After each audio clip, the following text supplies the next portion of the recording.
The official Unreal Engine YouTube channel has its comment sections dominated by bug reports, copy-pasted across unrelated videos. Not questions, not praise. Bug reports. Frustrated power users have turned a marketing channel into an informal issue tracker because they have nowhere else to go. Meanwhile, solo filmmakers on channels like Yurke are pulling off near-professional cinematic composites from their bedrooms using Composure pipelines that didn't exist 3 years ago. That tension between the friction at the top and the acceleration at the bottom is the real story of real-time engines moving into film production. The marketing narrative says Unreal is taking over Hollywood. The ground truth is more interesting than that. It's not a takeover, it's a redistribution. And by the end of this video, you'll understand exactly where that redistribution is creating real opportunity, where the friction still lives, and what it means for your pipeline decisions over the next 18 months. This is Monster Pixel Labs. We cover the actual state of real-time engines in film and VFX production, not the keynote version, not the hype cycle. The ground truth, sourced from practitioners doing the work. If that's the kind of signal you want, subscribe. We make these specifically for people doing the work. Start with Unreal Engine 5 itself. The engine's technical capability is not in question. What the community consistently confirms is that the gap between what the engine can do and what ships in production keeps widening. Viewers across channels like Unreal Sensei describe a pattern. Every update generates excitement, and then released projects underdeliver. But here's the more productive read on that data. The audience consuming these update breakdowns is largely aspirational. They watch features, they don't ship with them. The people who are shipping, the Elzoheiries of the ecosystem, the intermediate to advanced developers debating replication edge cases and system architecture, those practitioners are quietly building sophisticated work.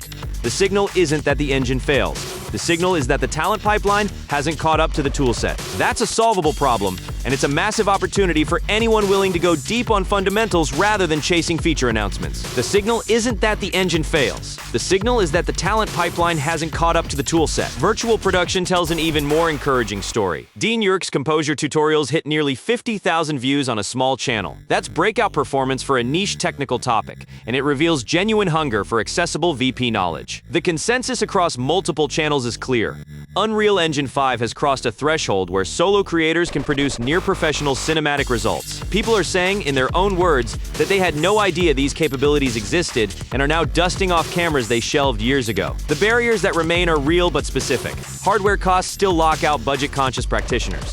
nDisplay configurations hit port conflicts that eat setup days. UE5 version fragmentation breaks tutorials across minor releases. Gaussian splatting for VP environments generates enormous curiosity, but almost zero step-by-step documentation exists. Each of these gaps is a void waiting to be filled by tool makers, by educators, by studios willing to standardize workflows.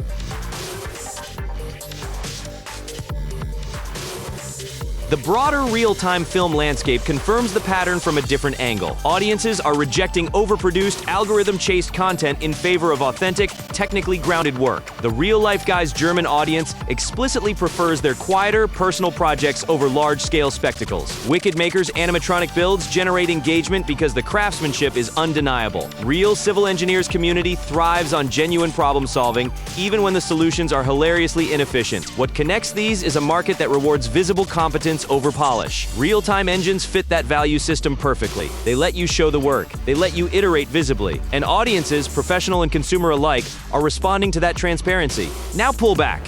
One pattern connects every data point we've covered. The professionals who are winning with real-time engines and film pipelines are not the ones with the biggest budgets or the most powerful hardware.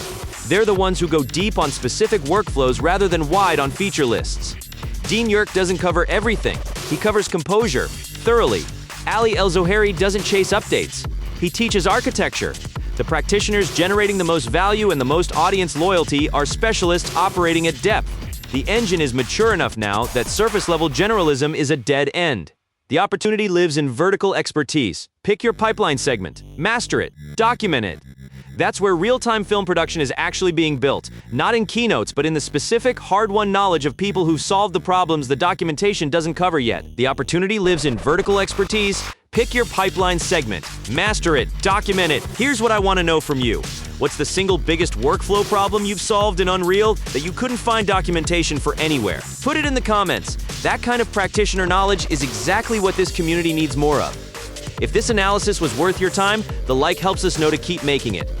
Subscribe if you haven't. Next video, we're breaking down the specific VP pipeline configurations that are actually shipping professional work in 2026. Not the setups people demo at trade shows, the ones running on real productions.